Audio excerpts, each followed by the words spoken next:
back to another Valley Sports Plug Arizona Cardinals recap for Week 6, the last week without DeAndre Hopkins. It's October 16th, 2022, and the Arizona Cardinals 2-3. We're taking on the Seattle Seahawks, also 2-3. The final score, disappointingly, 19-9 in favor of the Seahawks as they win over our Redbirds. A little bit of stats from the game. We had Kyler Murray with 23 completions on 37 attempts, 222 yards with one interception. He put it on the ground 10 times for 100 yards, fumbled it twice and lost one of those fumbles. Benjamin with 15 carries, 37 yards, pretty disappointing ground game. Zach Ertz with 7 receptions for 70 yards, and Hollywood Brown with 5 receptions and 68 yards.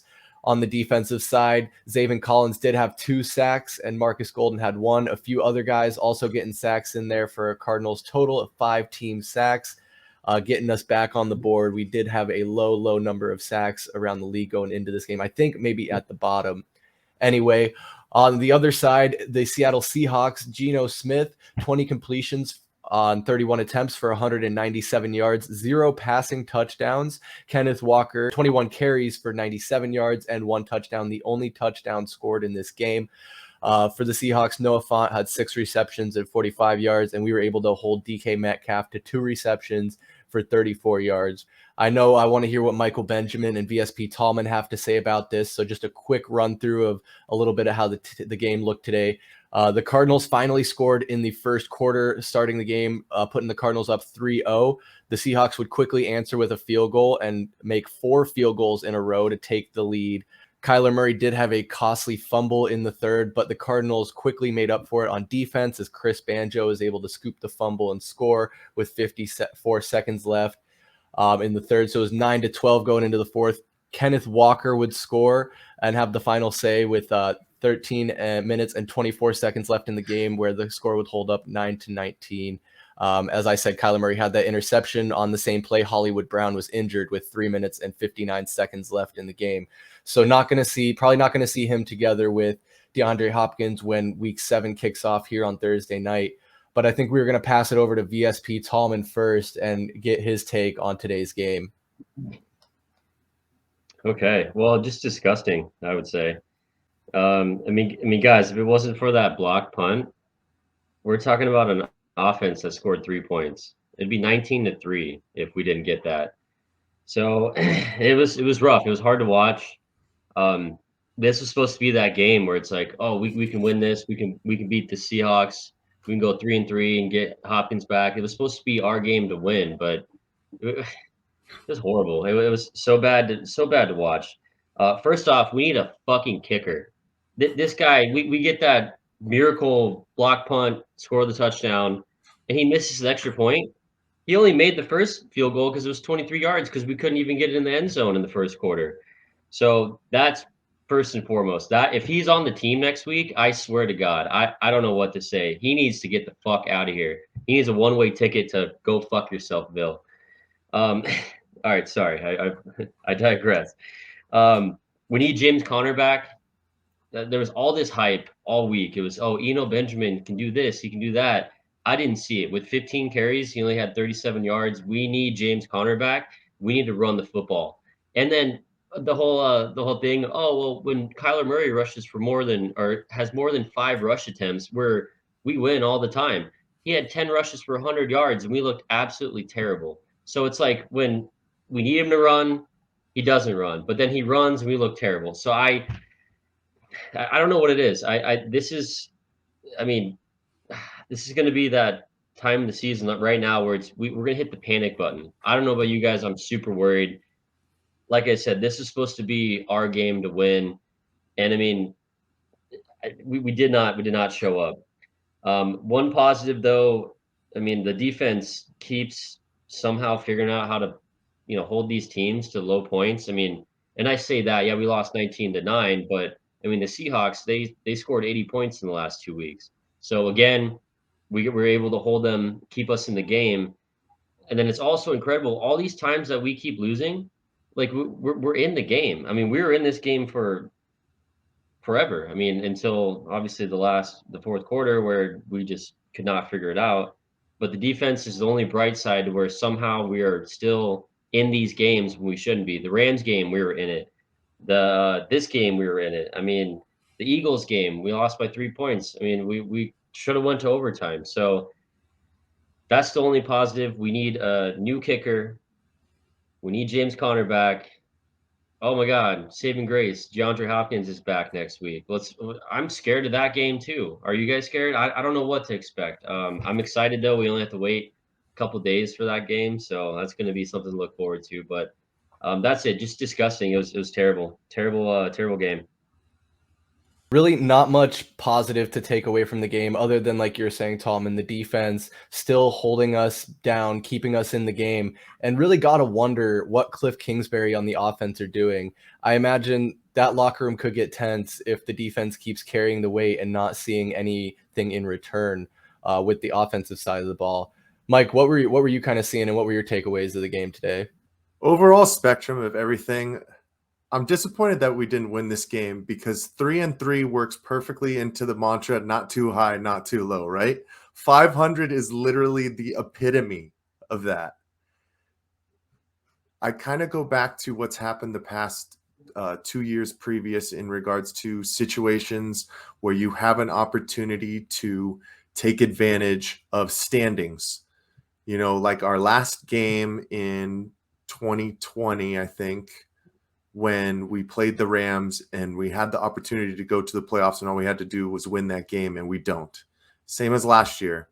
We have the opportunity up against the Seahawks to win that game and win the division and we can't come up clutch. Today was an opportunity to take advantage and put ourselves at the top of the NFC West and we couldn't take advantage. Now we find ourselves in last place. Guys, this is one of the toughest football games that I've had to watch in probably the past 5 years.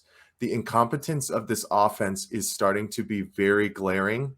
And the return of DeAndre Hopkins, I don't even know how much of a difference that's really going to make, especially now that you're not going to be able to pair him with Hollywood Brown for who knows. You know, at least the x-rays came back negative, but, you know, high ankle sprains can take a couple of weeks. So now you were trying to mask and mold somebody like DeAndre Hopkins back into the offense after somebody who has had a high profile start to the season obviously goes down right in like the last minutes of the game. It's insult to injury. The Seattle Seahawks came into this game with the 31st ranked defense in the NFL, 31 in yards, and I believe rushing yards per game, and 32nd in points. And we could only muster 3 points in this game. It seemed like everything just snowballed. We make a nice play. Here's a holding call. It was just, we were in reverse the whole week. And all I ever saw was Kyler Murray scoffing and doing oh shucks kind of moves. It's so sad the way that they are so unprepared every week now, starting off slow and basically throwing away the great games that this defense has given the opportunity to this team to stick within games and give them punching chances to take us over the top. And we're out here doing these weird ass gadget plays, these odd eye formations, and it's not fooling anybody. We can't throw the ball over the top. You could see it in the couple of shots that he took today. Nobody's giving them any space. They're saying, AJ Green, try and go up there with your 34-year-old bum ass and try and out-jump anybody. We don't have Antoine Wesley now. He's out for the season. It's falling apart in front of our faces, guys. This team is so injury hit right now. Trying to hold guys together, it's not working. What kind of a player is James Conner going to be when he comes back with his ribs? You know, is he going to be able to handle a lot of brunt force and that kind of stuff? The other things I saw in this game, 3 fourth down turnovers because we can't trust the kicker that we brought back after last week's disaster. Why are you bringing back somebody that you find yourself having to go for every single fourth down because you can't trust to put points on the board there? We lost by 10 points. We left 3 field goals on the field and an extra point. There's your 10 points right there. At least try it. Like, what's the plan? There seems like there's just no plan. Kyler Murray's passes are flimsy as fuck, man. Like, it looks like every time the ball's going out, I have to be like, like push it forward. Like I'm trying to reach into the TV screen and give it some air behind it to get there.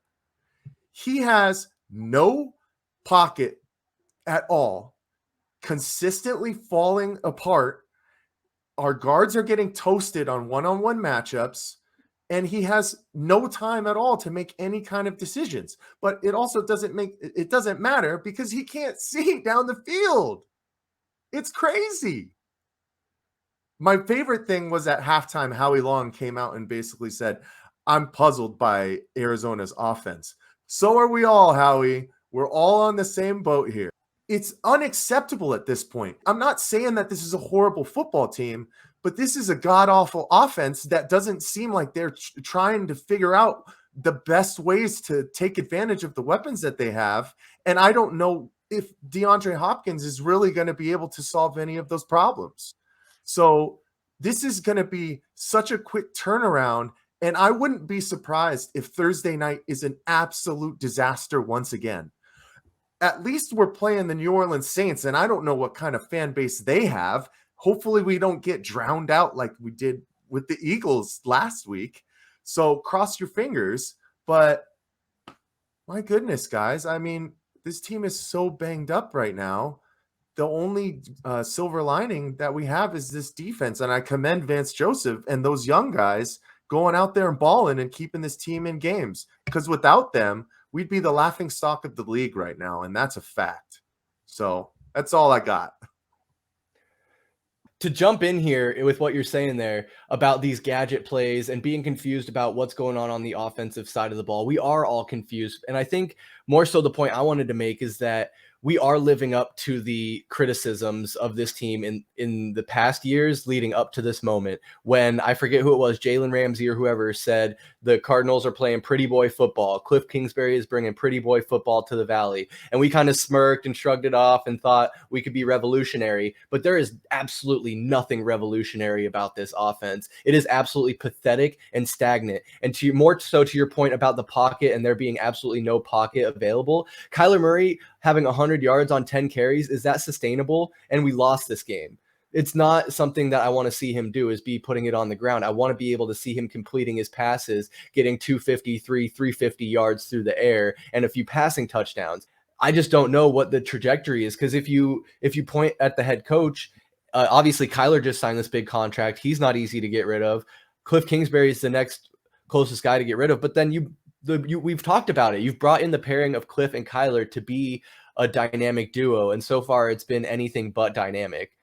But yeah, I think we got the Saints coming into town next week. They're also 2-4, so a couple, or I guess this week, it's in a few days here on Thursday Night Football, back at home. We're 0-3 at home. There's a lot of storylines to be following here, but I think one important thing, Mike, to be on your train of not too high, not too low, we can still roll with that mantra, because the entire division is not looking so hot right now. All the teams ahead of us are 3-3, and we're sitting there 2-4. So we're right within grasp. We can have a good second season. We're not even at the point. So let's all take a deep breath. Hollywood Brown did leave in a walk. X-rays are negative. So even if he's we'll hopefully get the offense rolling and back on track to pair up with that defense that's been holding down the fort, and could see a strong second half to the season. Fingers crossed. And I'm the last person that's usually the optimist here. Well said, gentlemen. It'll be interesting to see what happens here as we move forward. A lot of storylines to keep following. But like we said, this Thursday, back at home against the New Orleans Saints, both teams are 2-4. Hopefully we can get back on track with DeAndre Hopkins coming back.